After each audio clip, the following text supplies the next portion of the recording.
amazingly, the conversation continues about Joe Biden's cognitive decline while in office and the fact that the media completely covered it up. And so members of the media are completely freaking out about all the blame that they're getting, which is rightful blame. And they are talking about it, trying to justify it, making excuses for it. And we'll start with a clip from ex-Obama aide Dan Pfeiffer. He said that he did notice Biden was quite bad. Oh my God. In April of 2024, but still thought it was completely fine for him to run the country. Here's a little clip of the podcast he was on. If I look at myself self-critically, I had not spoken or seen Biden since he called me right before the election. I talked to him for like 5-10 minutes, and he was great. And I interviewed him before the election. He was totally fine. Like there's not even a question there. And I talked to a bunch of people who had gone to work on the campaign who had told me he's great. Then we get to the White House, and I didn't see him again until White House Correspondents' Dinner weekend 2024.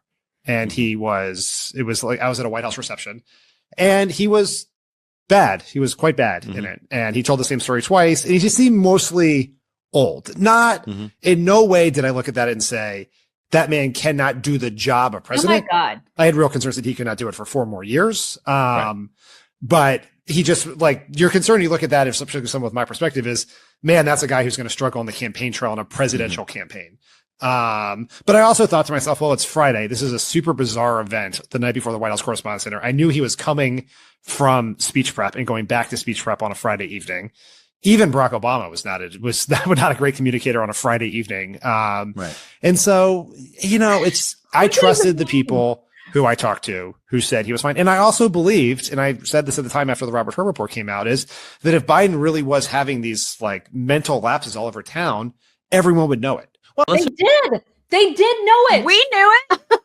We knew it. Oh my we God. talked about it. And that's the point. And what you're allowed to not communicate on a Friday? What does that even mean? So we get a pass on a Friday. We could just be like, on a Friday. We could just do that because it's Friday. Well, I mean, you can't talk on a Friday. What is that? Oh my God. In April. So we noticed in April of 2024, which is 7 months before the election. Do I have my math right? I think that's right. That seems give or take before the election. He's like, I mean, he wasn't very good, but he could still run the country for 4 years. Oh my God.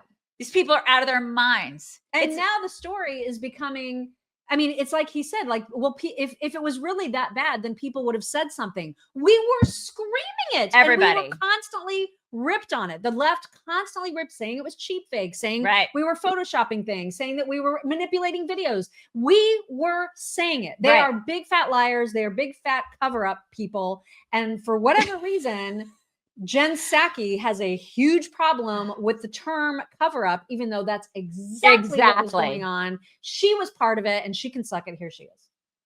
He says, first, like your old colleagues, like, God, her hair's orange. I mean, and you talk to these folks, I talk to these folks. Like, do you think that were they actively covering it up? Were they sort of in denial, or was that just a bad debate? Yeah. Like, what is your read on that?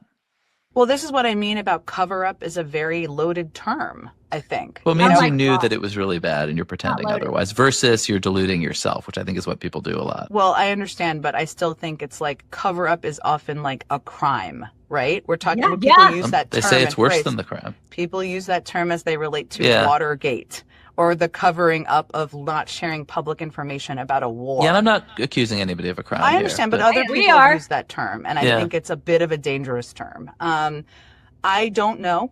I have not talked to them, any of the people in these books, about this particular question. I think that at their root, a lot of the people who are mentioned are good human beings. And so I like to think that, no, they would not be a part of an active, let's hide from the public what we see happening privately. And I don't know the facts of what was happening privately. Right. Yeah. She just distanced herself when she says they and not we. She was part of it. Oh my God. And it is, you know what? And she's like, it's dangerous to say that. You know, it's dangerous having a dude in office who has no idea where the hell he is and he's shitting his pants and he's running the country. That's what he's supposed to. He's running the country. And actually he's not doing it, but a gaggle of people behind him are doing it. Well, we didn't elect them. That's dangerous. And then all these people, including redhead there, Peppermint Patty, they're all covering it up. That's dangerous. Well, she did it. But that is a loaded term. Load that. Yeah, it's loaded. She God. did it. She was part of it. And now she's trying to distance herself from that. She's like, oh, I mean, they did it. I didn't do it. I haven't talked to anyone. I didn't do it. I didn't do it. She's awful. They're all awful. They all So did it. They all were part of it. They're all guilty. And now we have Chuck Todd talking about the same damn thing. The White House press corps didn't make this an issue, and they could have. Where's the president today? How come he's not doing a public event today? How come he hasn't done a press conference today? There wasn't that. So I accept that didn't exist in that press room. And I think this is where the Biden White House created a chill among reporters, meaning if you dared do that, good luck getting your interview that you were hoping to get with Biden No in one got Paris, an et cetera. interview. So they made it clear there was a price to pay. I would like to point out that my previous comment of men looking better with facial hair, Chuck Todd is an exception to that. Well, I don't know how good he looks without it. I don't think he just doesn't look good at all. Well, that's the thing. Just I the don't facial hair is not helping him.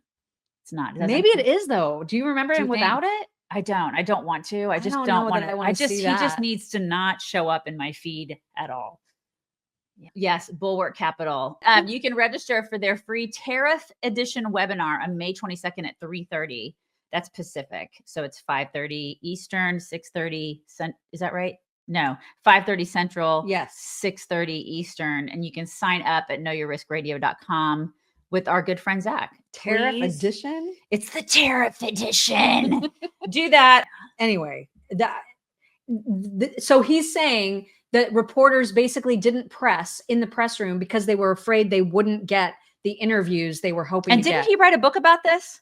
Well, Did he that's or was that Jake Tapper? Tapper? Yeah, that's Jake Tapper. I confused. But that's amazing that he's saying that about reporters, that essentially they were not doing their jobs in the hopes that they would get on Biden's good side and maybe get a sit down, even though there was never any sit downs. How many interviews did Biden actually do? But essentially what he's saying is you had to suck up to a guy that had no idea what was going on in order to get information at all. How is that okay? It's not okay. It's absolutely not okay. It's just none of it was okay. And it's not okay that freaking Jen Psaki is daring to talk any smack about Caroline Leavitt. Oh my gosh. This made me so mad because it shows the supreme lack of self-awareness. Mm-hmm. And I can't believe some of the things that she's saying here. It was that, and just speaking what was on the mind of your boss, then yeah, she should get good marks for that. That's not the totality of the job. What's the other part?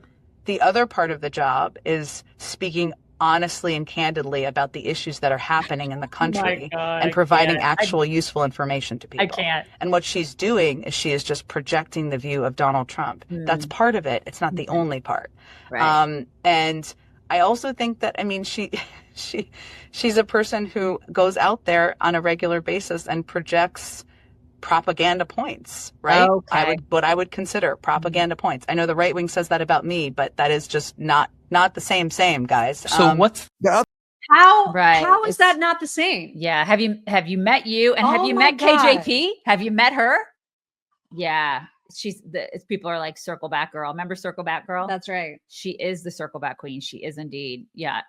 No self-awareness. God, it's just she was better than KJP at her job because she could communicate effectively. She could like speak in full sentences. Right. She could speak in full sentences and communicate Biden's message in a way. I mean, she was lying, obviously, because Biden lies, but she was able to communicate that appropriately. KJP lied and then also was terrible. She couldn't speak in sentences. She had to refer to that damn binder and did a terrible job at that. She couldn't even read.